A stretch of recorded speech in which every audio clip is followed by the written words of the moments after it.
Ini kita masuk ke bab yang 17, fil qanaah. Bab mengenai qanaah. Qanaah dari kata qanaah. Apa arti qanaah? Qanaah itu bisa diartikan ridha terhadap pemberian. Ar-ridha bil qism. Ridha terhadap pemberian. Ya.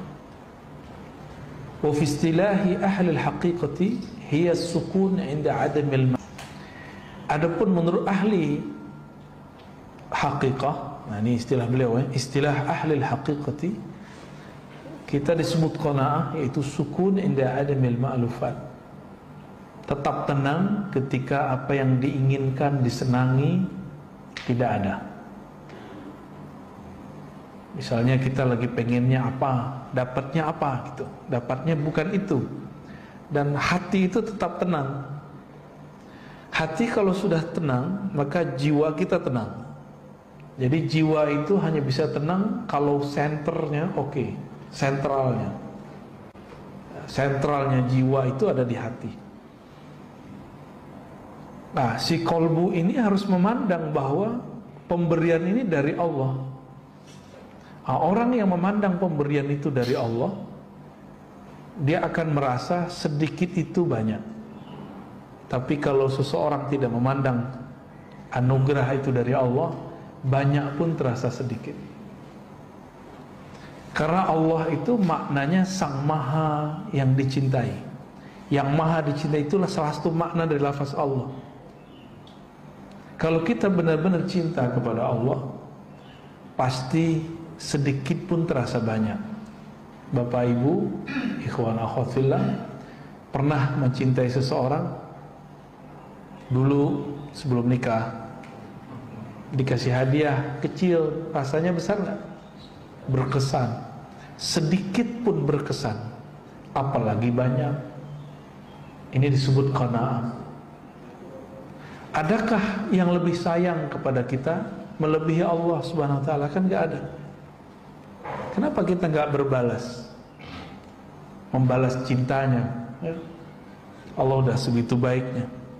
Ini pagi ini masih bangun kan?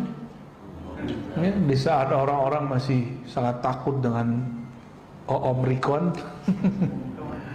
Ya, habis itu tantenya kali ya.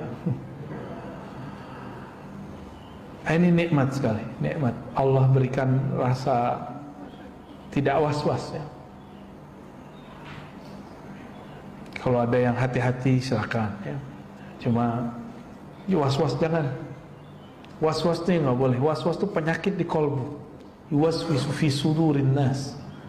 Was-was itu yang bikin penyakit, Pak.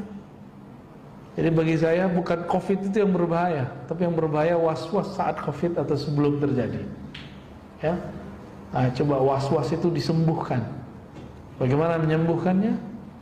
Kolbu hanya sembuh dengan nama Allah. Maka suntikkanlah nama Allah di dalam kolbu, ya. Wa qala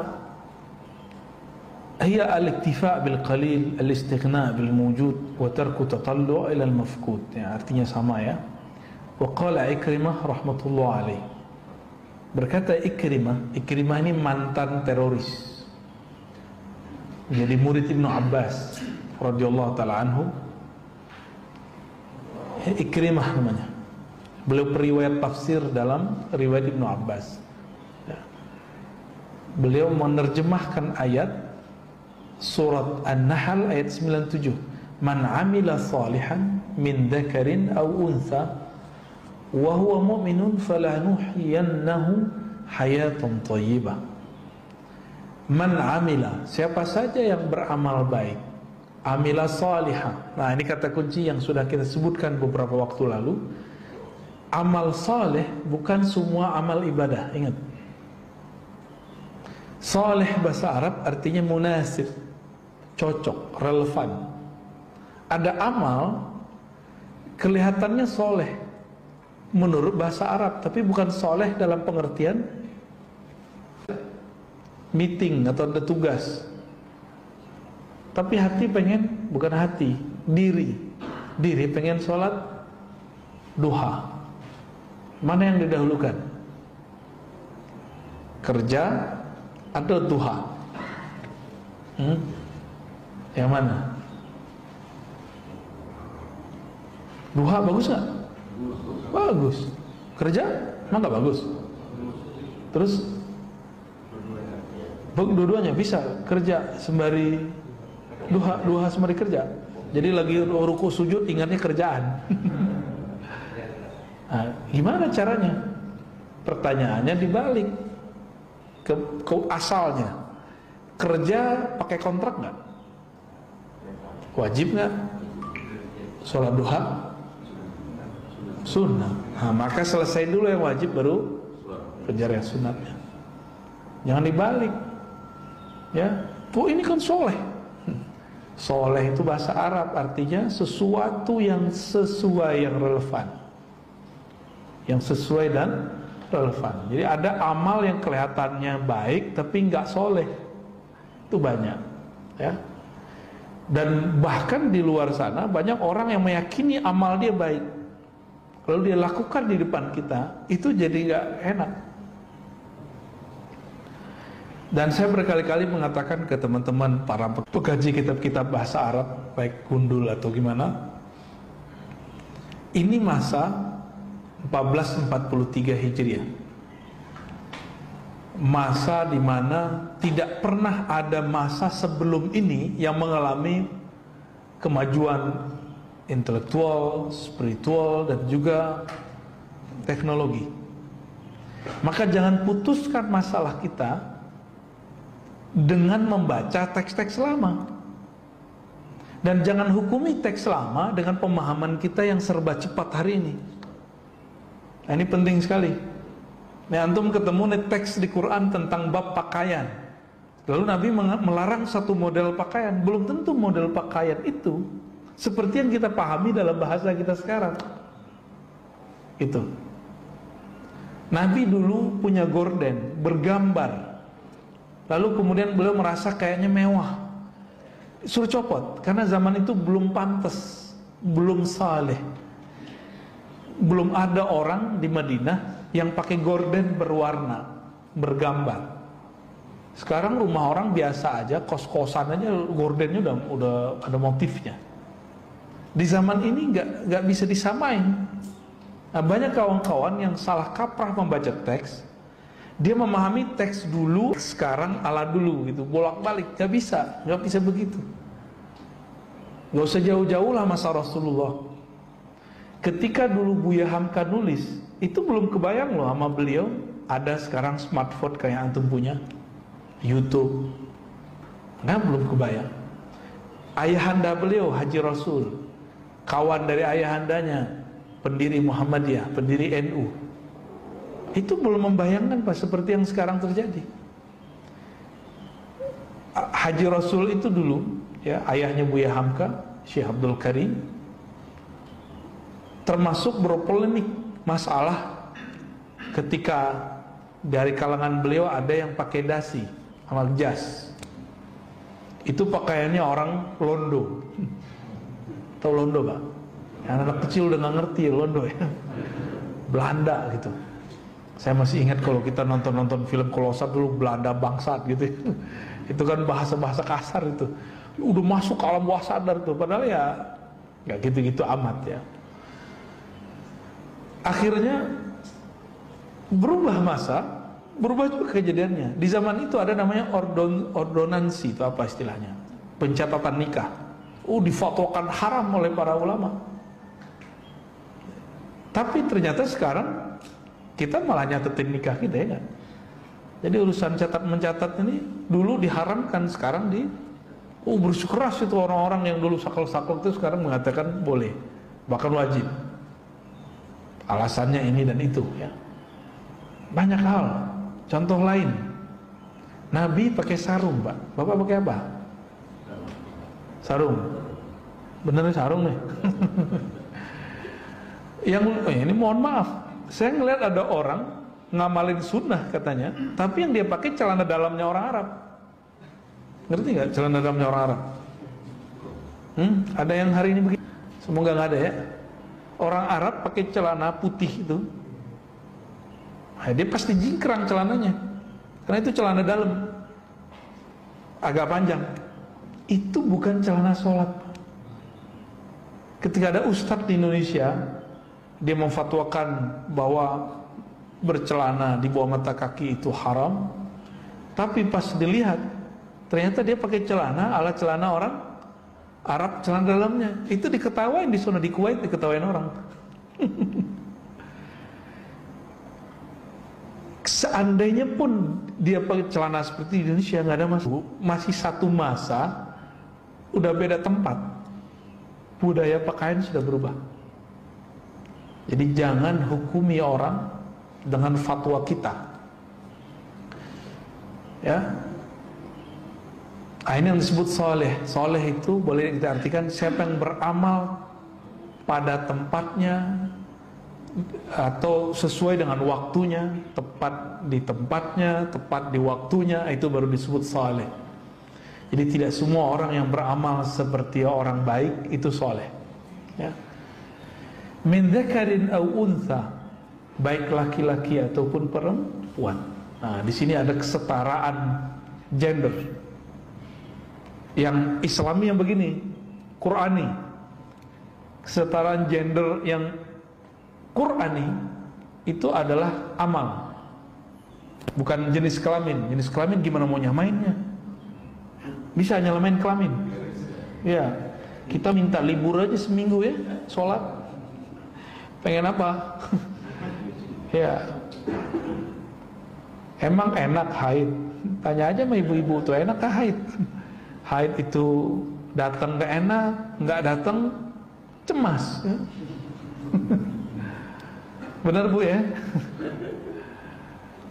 Ngetes mulu, ini kenapa nih nggak datang bulannya ya? Nah, jadi kesetaraan gender Qurani itu adalah kesetaraan amal, bukan kesetaraan jenis kelamin. Maka segala hal yang berkaitan dengan hak dan kewajiban jenis kelamin itu nggak bisa disamakan. Yang bisa disamakan adalah amal, ya. Karena hak laki-laki dengan hak perempuan dalam bab urusan jenis kelamin nggak bisa disamain. Pakaiannya udah beda, ya, kebutuhannya udah beda. Nah, ini kalau kita mau meluruskan, ya. Saya tidak anti ilmu apa-apa, juga nggak pro ilmu mana-mana. Kita pronya Quran aja, ya. Quran, Sunnah, udah itu aja. Hubbus sunnati wa ahliha, ya. Wa huwa mu'min. Nah, ada satu syarat ketika kita beramal yang soleh, yaitu percaya kepada Allah Subhanahu wa ta'ala. Mukmin itu di kolbu, sedangkan amal itu pada badan. Berarti ada gabungan. Ini pembeda antara munafik dengan yang bukan munafik. Apa yang Allah berikan reward bagi orang ini? Falanuhyiyannahu hayatan thayyibah, dengan kehidupan yang thayyibah. Apa arti thayyibah? Baik. Kan bahasa Indonesia emang standar sekali ya, mohon maaf. Ini pakar bahasa Indonesia harus bisa membedakan ini. Ada halalan thayyiban, ya kan? Halal yang thayyib. Ini hayatan thayyibah, hidup yang thayyibah. Baldatun thayyibah, negeri yang thayyibah. Nah, gimana? Kalimatun thayyibah, kata-kata yang thayyibah. Itu beda-beda semua artinya.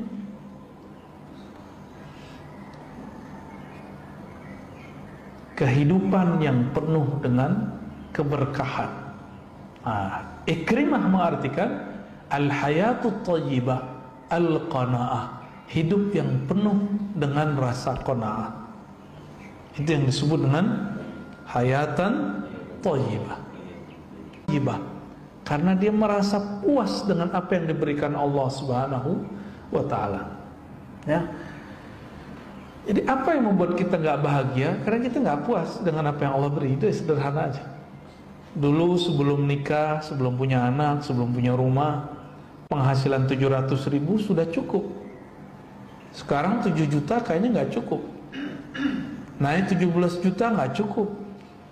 Coba kalau gaji saya 27 juta, udah nggak cukup juga. Nah, terus gimana dong? Ternyata gaya hidupnya. Gaya hidup itu lawan daripada qanaah, gaya hidup yang berlebihan. Ya, jadi qanaah itu adalah obat daripada lifestyle yang berlebihan. Lihat nih, yang ngawal saya udah tepar semua Pak. Ya. Salatu khairum minan naum. Gak apa-apa, kasihan mereka ya. Udah khidmah. Ya. Wa fi qawlihi ta'ala la yarzuqannahumullahu rizqan hasana. Ya. Dalam surah Al-Hajj ayat 58, sungguh, ini sungguhnya 2 kali. La yarzuqanna, la sungguh, belakangnya dan nun, itu arti sungguh juga tuh. Sungguh gitu.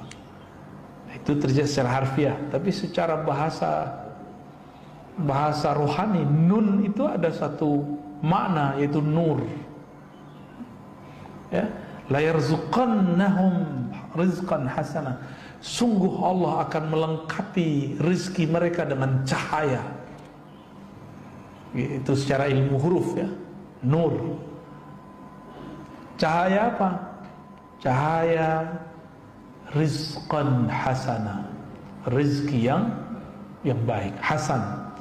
Hasan ini kalau wajah jadi rupa yang bagus, kalau punya rumah kelihatan enak dilihat, punya mobil enak dilihat, punya baju enak dipakai, makan pun nikmat disantap, itu disebut dengan rizqan hasana. Gimana Pak? Udah enak belum makannya? Enak ya.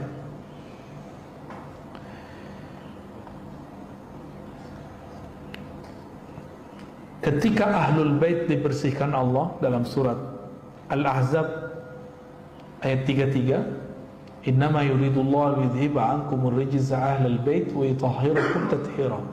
Allah hanyalah menginginkan bagi kamu untuk membersihkan kamu kotoran. Kotoran apa pada mereka? Al-bukhul wa tama'. Al-bukhul, kebakhilan dan ketamaan. Lawan dari qanaah. Orang bakhil itu dia pelit kepada orang lain. Nah, bakhilnya ada ininya, ada yang sudah kronis, namanya syahih. Dia tidak hanya pelit kepada orang lain, dia juga pelit kepada dirinya sendiri.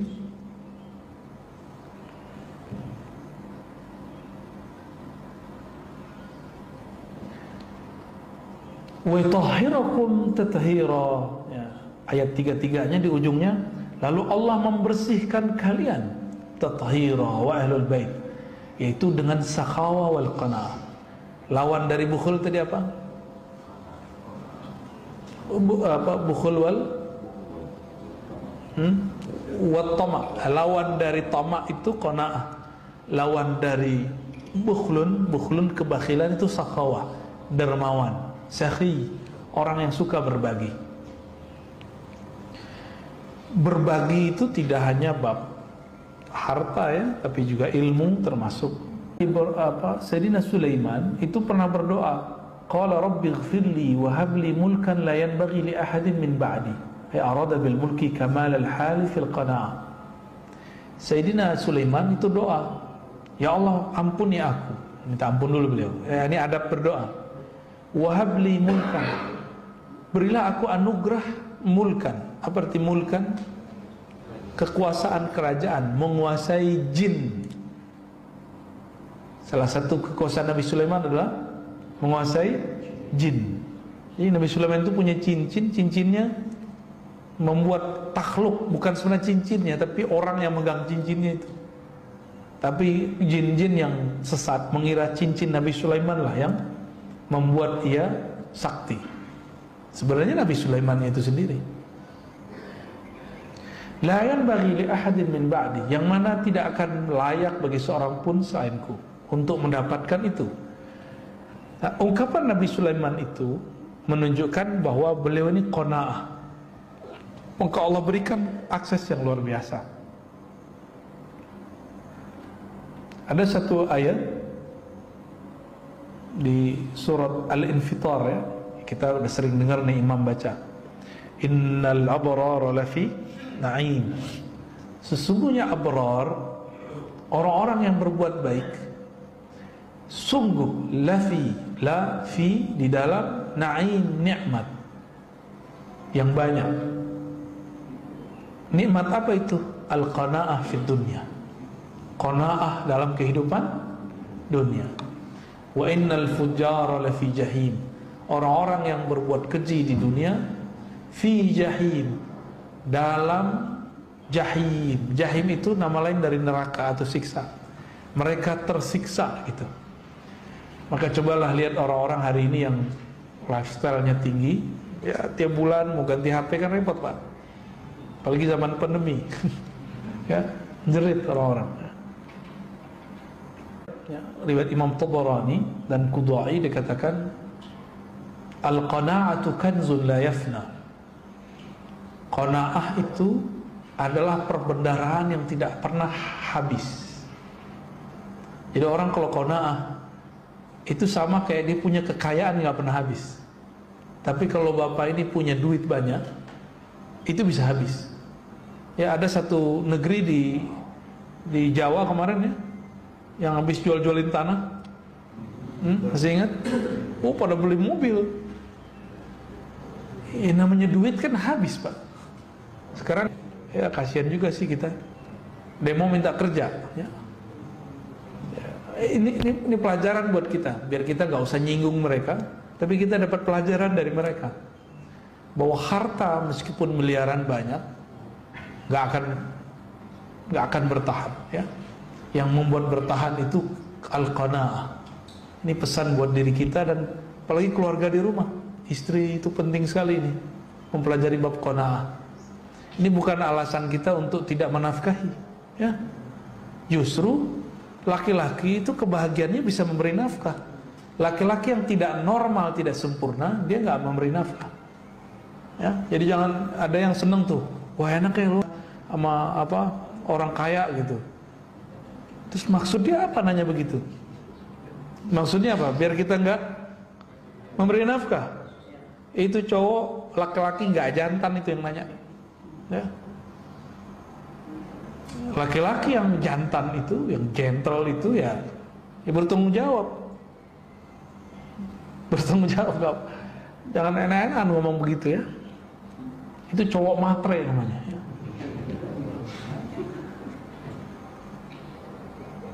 Harga diri. Wa qala Nabi sallallahu alaihi wasallam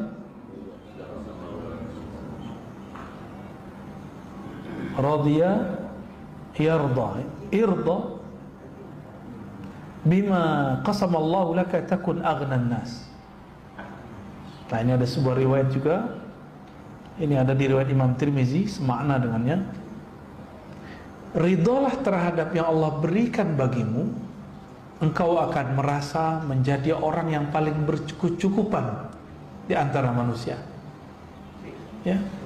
Bahasa Arabnya aghna, kaya. Jadi kaya dalam bab kerohanian itu bukan banyak kepunyaan.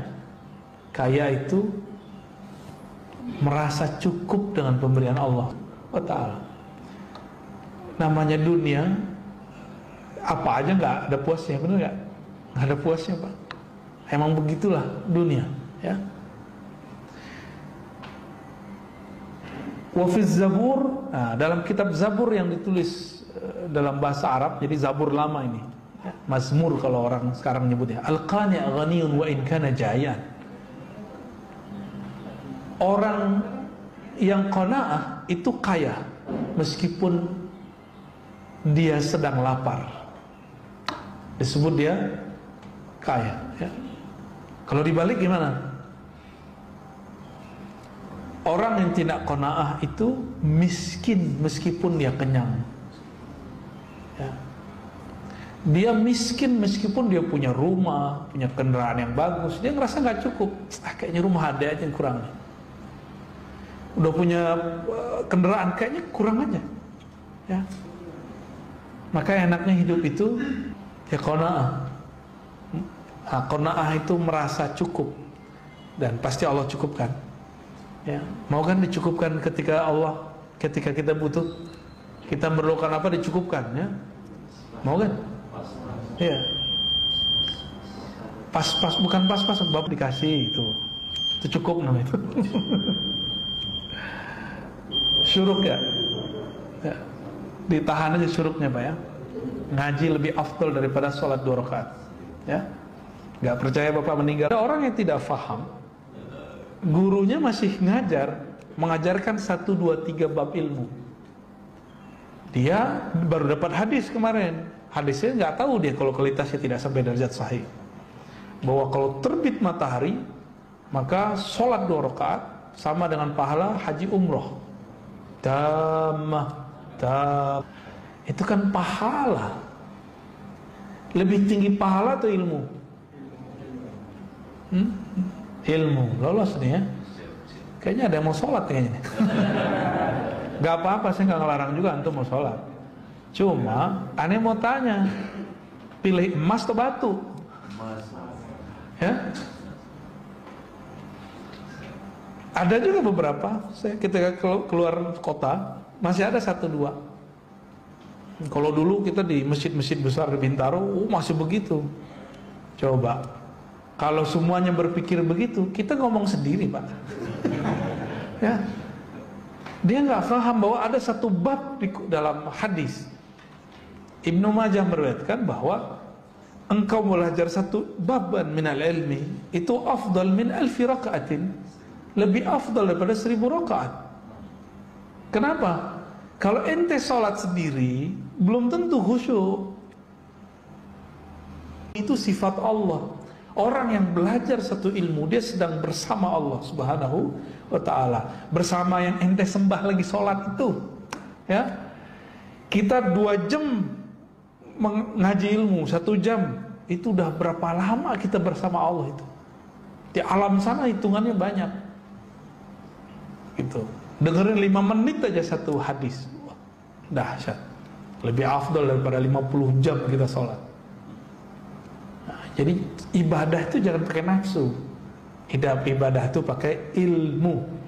Imam Ahmad kalau cerita ke putrinya, Tara akan datang guru saya kalau tahajud itu sepenuh malam, sepanjang malam. Kalau baca Quran sebanyak-banyaknya khatam. Kalau zikir nggak berhenti-berhenti. Ngineplah Imam Syafi'i di rumah Imam Ahmad. Diintip terus oleh putrinya. Kok malah tidur-tiduran, tidur miring lagi begini. Tapi karena lampu dimatiin, jadi Imam Syafi'i itu kalau ingin tafakur beliau matikan lampu. Kalau koneksinya sudah oke, beliau hidupkan, nanti nulis. Begitu terus.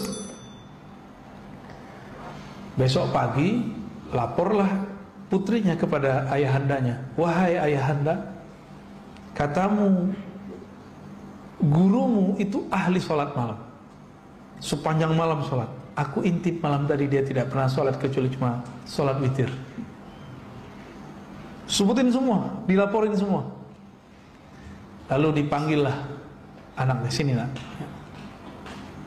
Nanti kalau kita sarapan, kita tanya guru kita, Imam Syafi'i, ngapain dia malam tadi? Nyampelah jam sarapan. Orang Arab tuh jam sarapannya 9 tuh jam 10. Ketika makan sarapan, sebelumnya Imam Ahmad ngomong, guruku itu kalau makan dikit. Tapi ketika sarapan di rumah Imam Ahmad, nambah sampai 2-3 kali. Kira-kira begitu kalau diterjemahin orang Indonesia ya. Bengong itu anaknya, matanya tuh tebah gak jelas. Ini yang benar ini ya. Ini ulama apa sih ini makan kok banyak. Muhammad bin Idris ya. Putriku malam tadi selalu memata-mataimu, dan juga waktu sarapan ini dia heran melihat engkau makan. Apa gerangan yang ada padamu? Mohon terangkan kepada putriku. Karena orang awam itu punya teori tentang guru itu ala dia, nggak cocok ditinggalin. Itu murid kurang ajar benar tuh. Ya. Guru kok ala dia, bukan ala guru. Kalau Imam Syafi'i mengatakan malam tadi aku murojaah 1 ayat, 1 surat, sampailah di 1 ayat Aku berhenti dan mengulangnya 70 kali. Setiap mengulangnya ada satu masalah baru yang aku temukan jawabannya. Imam Syafi'i, satu ayat diulang 70 kali, dalam semalam dapat 70 masalah baru. Ilmu. Syafi'i. Orang sholat 70 rakaat belum tentu dapat ilmu seperti Imam Syafi'i. Gimana? Anda mau protes? Ketika sarapan ditanya, kok makannya banyak? Katanya zuhud, katanya qanaah. Kata beliau apa? Yang paling aku tahu di Baghdad, rumah Imam Ahmad itu makanannya paling halal dan paling thayyib. Putrinya masak dengan bismillah. Kepala rumah tangganya mencari dengan halal. Maka aku tidak mau menyisakan diriku untuk mengambil berkah dari rumah penuh berkah. Wah, kayaknya di modus makan banyak nih. Jadi Imam Ahmad dulu antum.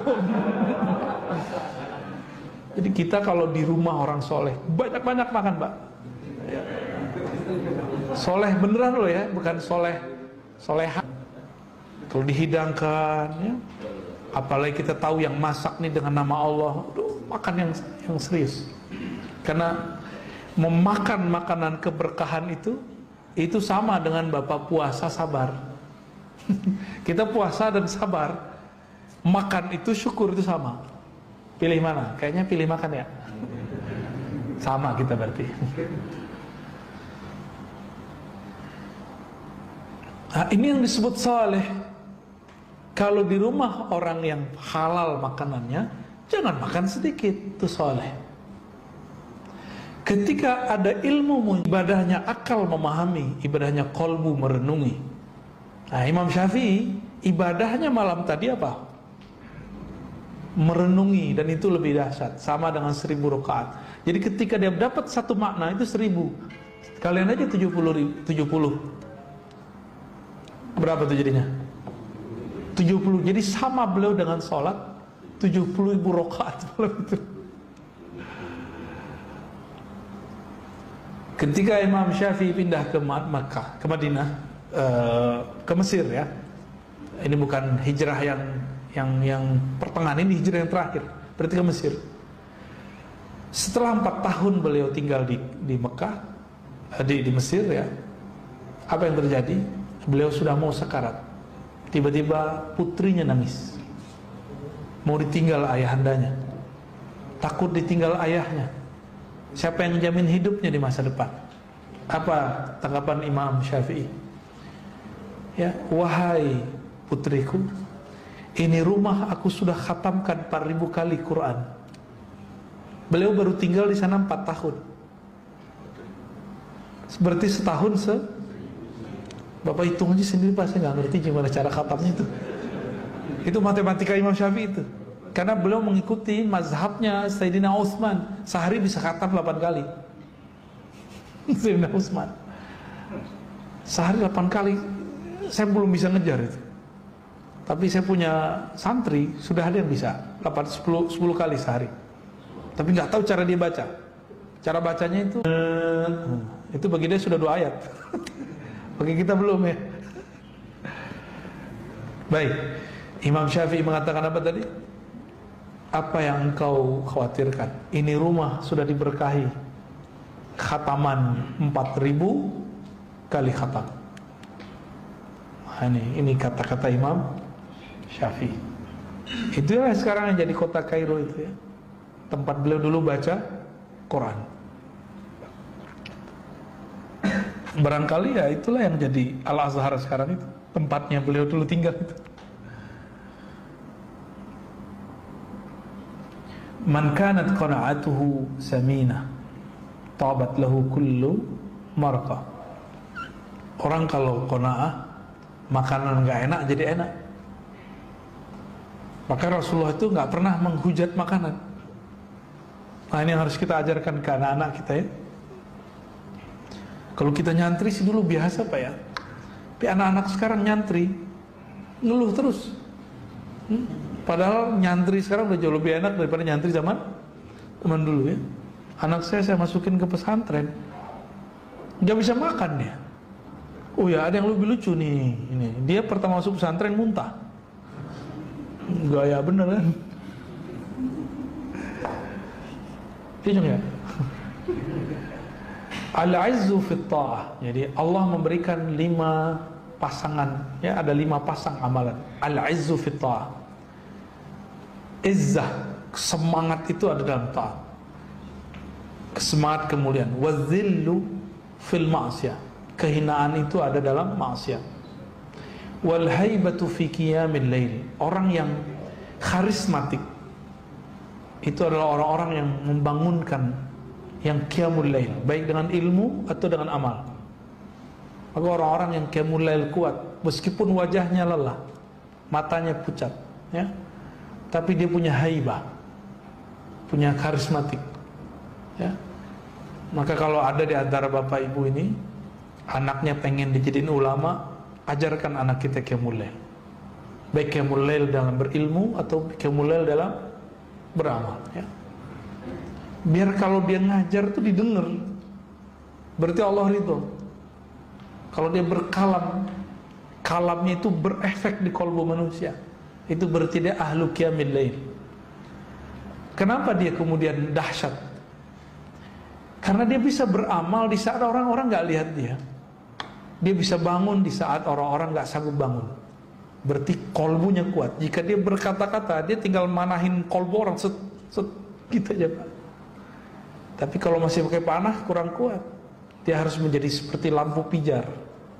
Tanpa perlu memanah orang, siapapun yang dekat pasti dapat cahayanya. Syukur-syukur jika kolbunya seperti rembulan, ya. Bahkan jika kolbunya seperti matahari, ya. Wal hikmatu fil batnil khali. Kebijaksanaan itu muncul apabila orang sering mengosongkan perutnya. Artinya puasa. Kalau Imam Syafi'i tadi apa dong? Itu lain lagi. Makanya antum lagi puasa sunat, diundang orang soleh wali Allah makan, batalin puasa sunatnya. Karena makan dengan beliau lebih afdal dari antum berpuasa. Karena yang masuk keberkahan, ya. Kayaknya bakal batal nih puasa Daud, ya. Wal ghina fil qanaah. Dan kekayaan itu hanya ada pada orang-orang yang qanaah. Tidak ada pada orang yang banyak duit, ya. Bapak survei aja orang banyak duit kan sudah punya teman banyak nih, ya. Enggak akan merasa kaya dia. Man qana'a istaraha min asy-syughul wastatala 'ala al-kull. Orang yang qanaah dia akad mau bahagia, qanaah, ya. Man nazarat ainahu ila ma fi aidin nas tala huznu. Siapa yang masih senang melirik kepunyaan orang, rumah orang, mobil orang, apanya orang lah. Huzun, apa arti huzun? Kesedihannya. Bawaannya sedih aja, kok saya begini, kok saya begitu, ya. Saya masih ingat dulu waktu masih mahasiswa, kalau ngeliat ada petakan kosong, coba kalau aku tinggal di situ nggak bayar gitu, Pak. Udah nggak sama nggak? Sama kita, ya. Waktu dulu masih mahasiswa. Sekarang udah ngeliat petakan kosong, nggak minat. Minatnya rumah gede yang kosong. Kalau ngeliat rumah gede yang kosong, ya Allah, ngapain ya orang kok tinggalin rumahnya? Kasih buat saya aja, gitu kan? Sekarang begitu. Nah, ini ustadz juga diuji, Pak. Ustadz itu ujiannya ngeliat tanah kosong. Serius. Kayaknya pengen bangun terus, ya. Pengen bangun pesantren kan modus itu. Donasi. Ada nasinya, ya. Ini hati-hati kalau para dai tanya kolbunya, ini nafsumu atau kolbumu, gitu, ya. Kita pengen bangun, ini nafsu kita atau emang manhaj yang diturunkan guru kita. Saya ketemu ada ajengan di Jawa Barat, kata gurunya, kamu kalau punya pesantren harus ada pembangunan lahir batin. Jadi walaupun gak ada apa-apa, harus ada apa kek yang ente sedang bangun. Itu ijazah dari gurunya. Ijazah dari gurunya. Untuk apa? Orang kalau ada yang membangun berarti dia ada usaha untuk mengumpulkan dana. Dan saya tanya, kamu terima dana dari pemerintah nggak? Enggak. Dari partai? Enggak. Terus dari mana? Ada aja. Gitu. Jadi dia nggak ngantungin hatinya kepada makhluk. Itu boleh. Itu nggak apa-apa. Ini tanah yang di sini belum selesai dibangun, udah pengen bebasin tanah yang sampingnya lagi, Ustaz. Ya, nafsu saya maksudnya. Itu nafsu saya, Pak. Makanya ujian saya waktu beberapa tahun kemarin adalah melepas apa yang saya imajinasikan bakal jadi pusat pesantren. Kita lepasin. Talak tanah, Pak. Setelah kita talak tanah, barulah kemudian rasa berat di pikiran itu berkurang. Saya jadi bisa fokus ngajar, bisa bebas keluar-keluar kemana-mana. Ya. Habis itu tanah yang nyari kita. Oh benerlah kata Nabi dari hadis Imam Ahmad, hadis Imam Tirmizi. Siapa yang himmahnya dunia, maka Allah jadikan pikirannya bercabang. Dan dia hanya dapat apa yang menjadi hak dia. Tapi sebaliknya, jika himmahnya akhirat, dunia datang. Dunia datang, dia seperti magnet. Dunia itu datang ngejar dia, bukan dia ngejar dunia. Pilih mana, Pak? Ini teorinya doang yang mudah nih.